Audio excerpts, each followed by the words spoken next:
Hola, espero que se encuentren muy bien.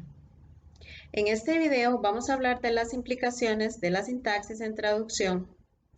Vamos a emplear como punto de partida el capítulo Libertad sintáctica y traducción, escrito por García Yebra y que se encuentra en el libro En torno a la traducción, Teoría, Crítica e Historia de 1983.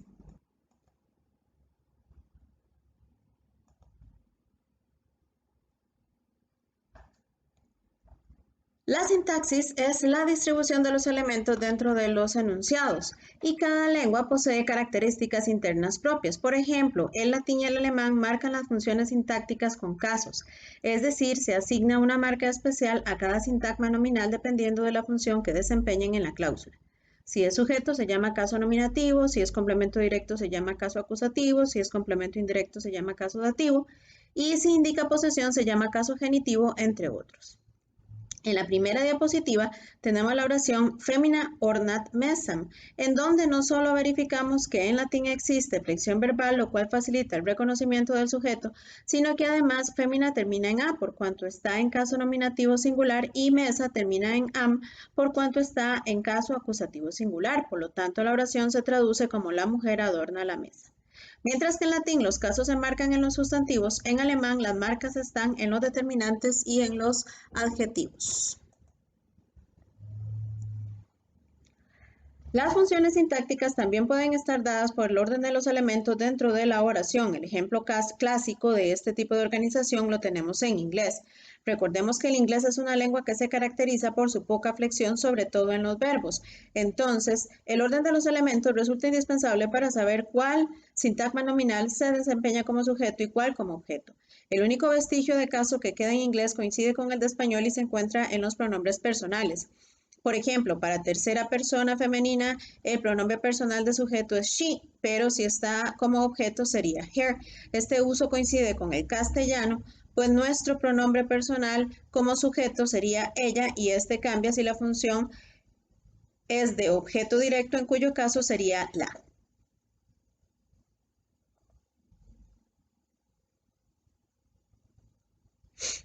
En español hay bastante libertad en la colocación de los elementos, pues podemos estructurar oraciones como Pedro le habla a Pablo, le habla Pedro a Pablo le habla Pedro. Esto gracias a que se coloca a delante del objeto indirecto. También agregamos a delante del objeto directo cuando es humano, animado o personificado, como en Pedro vio a Pablo. Y si tematizamos el objeto directo, debemos acompañarlo del pronombre personal respectivo. A Pablo lo vio Pedro. Sin embargo, si el objeto directo no es animado, no se emplea la a. Entonces, en oraciones como el agricultor cultiva el campo, la virtud vence el vicio, solo nos queda como recurso el orden de los elementos para interpretar la función sintáctica. García Yebra nos da el ejemplo de la oración El agua mueve la rueda, en donde el orden de los elementos es indispensable para resolver la ambigüedad en español y en francés. Hay quienes han identificado en la A incluso una función de caso, entonces abogarían por construcciones como el agua mueve a la rueda, al agua la mueve la rueda. En cambio, en latín las desinencias de nominativo y acusativo señalarían inequívocamente las funciones sintácticas. Salvador Gutiérrez nos habla de tres funciones en la lengua. Las funciones representativas tendrían que ver con las funciones sintácticas, las funciones semánticas con el papel de los participantes, como quién realiza la acción, quién se ve afectado por esta o quién recibe un beneficio, y las funciones informativas, las cuales definen una reorganización superior de los elementos destinada a satisfacer las necesidades comunicativas. Por lo tanto, la diferente organización de los elementos dentro del enunciado no modifica el contenido, pero tiene efectos estilísticos, y para Taverinida la traducción consiste en reproducir en la lengua receptora el mensaje de la lengua fuente mediante el equivalente más próximo y más natural, primero en cuanto al sentido y luego en cuanto al estilo.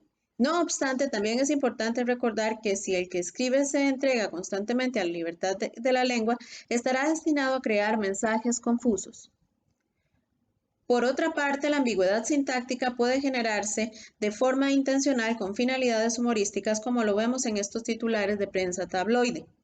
Por ejemplo, en los casos que vemos en la diapositiva, es la posición y los límites del modificativo el recurso empleado para generar la ambigüedad. Así, en enraged cow injures farmer with axe, no sabemos si quien tenía el hacha era el granjero o la vaca. Curiosamente, en este caso, una traducción literal mantiene la ambigüedad y con ello el humor. Vaca furiosa lastima granjero con hacha. No obstante, es probable que en otros enunciados haya que emplear otros procedimientos de traducción. Otra particularidad sintáctica se materializa con las oraciones causativas. Estas son expresiones lingüísticas que tienen la predicación de una causa y la predicación de un argumento que expresa un efecto. Pueden elaborarse con recursos morfológicos como lo vemos en los verbos quichua, lengua en la cual se le agrega el sufijo chi al verbo para indicar causación. Así, mientras que ver se dice rikui, mostrar, que no es otra cosa que hacer ver, se diría rikuishi. Por su parte, el japonés agrega el infijo sase, de forma que comer se dice taberu si es informal y tabemasu si es formal, mientras que hacer que alguien coma se dice tabesaseru para la situación informal y tabesasemasu para la formal.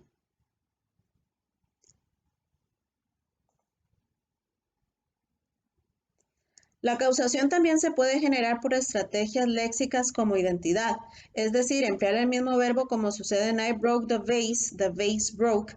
Cambio idiosincrático en el verbo en el que se incorpora alguna modificación a la misma raíz, como ocurre con los verbos fall, fell, o se pueden emplear dos verbos totalmente diferentes como eat, feed.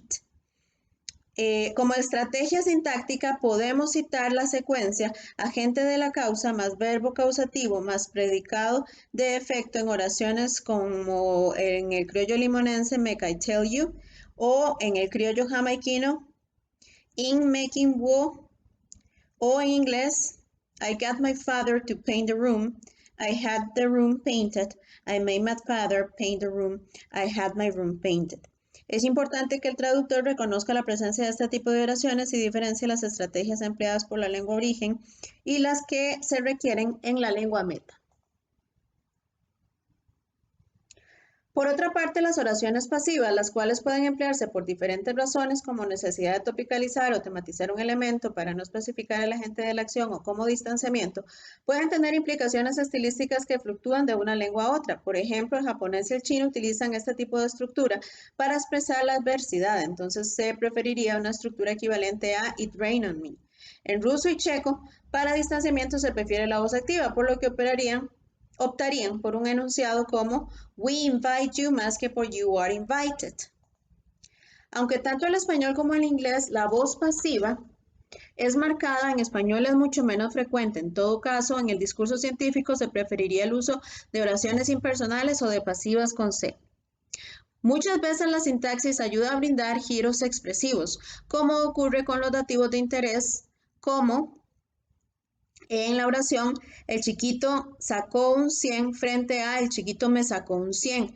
Otras veces la sintaxis implica el uso de estructuras fijas, como el caso de complementos de régimen, los cuales pueden variar de una lengua a otra. Tal es el caso de depends on frente a depende de. Por último, las oraciones subordinadas pueden variar el orden sintáctico, como ocurre en alemán, pues el orden de las oraciones principales es objeto, verbo, sujeto, pero en las subordinadas es sujeto, objeto, verbo. Además, existen reglas específicas vinculadas a cada lengua. Así, en español existe la regla de que si el sujeto de la oración principal es el mismo que el sujeto de la oración subordinada, se prefiere el uso del infinitivo. Entonces, en lugar de la oración creo que yo sé más que él, se preferiría la estructura creo saber más que él. Por su parte, el inglés tiene la posibilidad de eliminar la partícula subordinante siempre y cuando ese pronombre no cumpla la función de sujeto. También tenemos casos especiales en inglés en donde el sujeto de la oración subordinada puede pasar a ser objeto de la oración principal. Asimismo, las particularidades de significado asignadas por recursos como el uso del subjuntivo pueden efectuarse de forma específica en una lengua dada como el inglés, el uso de la forma simple del verbo como en so be it, recurrir al pretérito como en if I had known, I would have brought her a present o bien por medio de recursos compensatorios.